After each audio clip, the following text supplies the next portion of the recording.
On average, people today are getting married later than previous generations. In fact, the average age of first marriage is now over 27 for men and nearly 29 for women. But why are people waiting so long to get hitched? And does this trend have anything to do with how much money they make? To answer these questions, let's look at some data. The Council of Contemporary Families asked respondents about their ideal age to marry.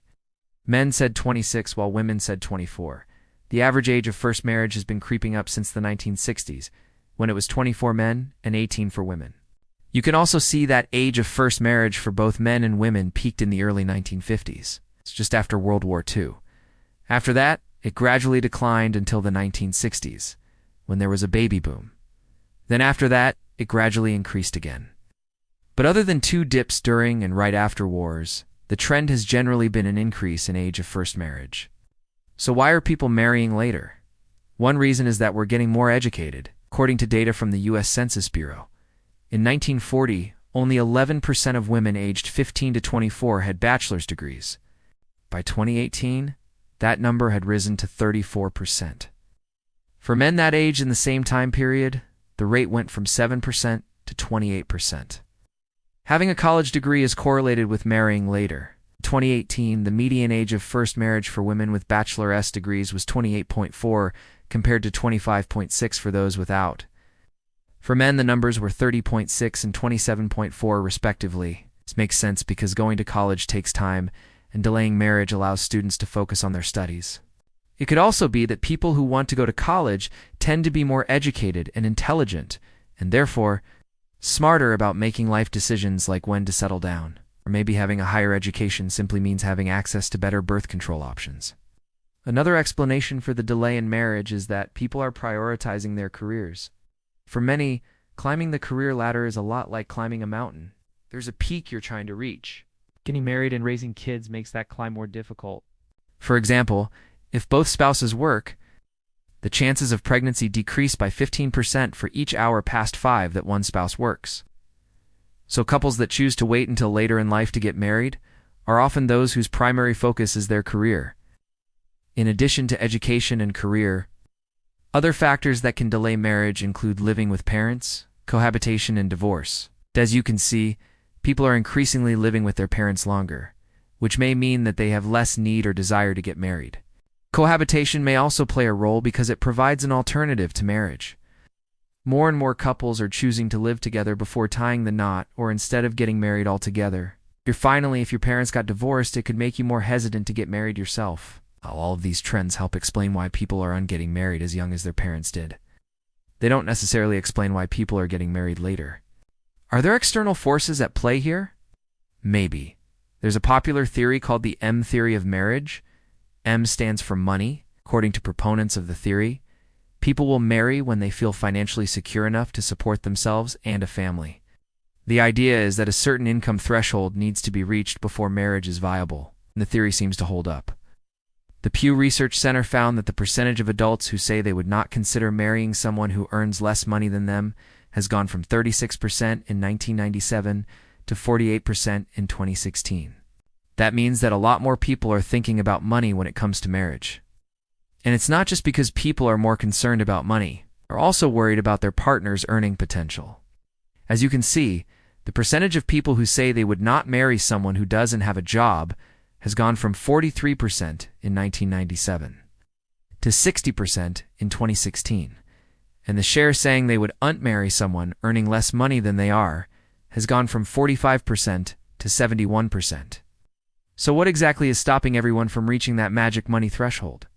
Well, wages haven't kept pace with inflation in the U.S. since the 1970s, and recent wage growth has gone mostly to higher earners. In fact, between 1979 and 2018, real wages for the bottom 99% of earners adjusted for inflation grew by just 10%. Ow. In contrast, wages for the top 1% grew by 65%. This is largely due to the fact that higher-skilled workers are getting paid more. At the same time, low-skilled workers have seen stagnant wages, because the types of jobs that require low skills are becoming more automated. For example, cashiers. Toll booth operators and telemarketers are increasingly being replaced by self-checkout kiosks, automated phone systems, and AI chatbots. On top of that, globalization has made it easier for companies to outsource low-skilled jobs to lower-cost countries. Between 1990 and 2016, China and India accounted for about half of the net loss in U.S. manufacturing jobs. All of this has led to wage inequality. And according to our marriage theory, it's one of the reasons why people are waiting longer to get married. But there's another possible culprit: housing. A 2019 study by the Federal Reserve Bank of Dallas found that rising housing costs were responsible for the slowdown in marriage rates. Specifically, the study found that a 10% increase in local housing prices led to a 4% decrease in the marriage rate. Why? Well, buying a house is expensive, and owning a home is a major financial responsibility. Therefore, it makes sense that people want to be financially stable before taking that step. What's interesting is that the study found that the impact of rising housing prices on marriage rates is greater for younger people. This suggests that millennials are particularly affected by high housing costs. And it's no secret that they're having a hard time affording homes. In fact, they're renting longer than previous generations and buying homes later. According to a report from Fannie Mae, millennials are 15 percentage points less likely than previous generations to own a home at age 30. And when they do buy a home, it's later in life and for less money. But if people are waiting to get married because of high housing costs, then shouldn't we see a similar delay in childbearing? After all, having kids is also expensive and a big responsibility. Yet the age of first-time mothers is not increasing. In fact, according to the CDC, the average age of a first-time mother in the U.S.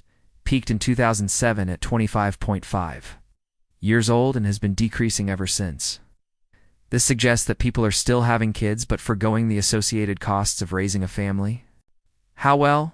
According to a Brookings Institution report, Americans are increasingly having children out of wedlock. In 1960, only 5% of babies were born to unmarried mothers. By 2018, that number had risen to 39%.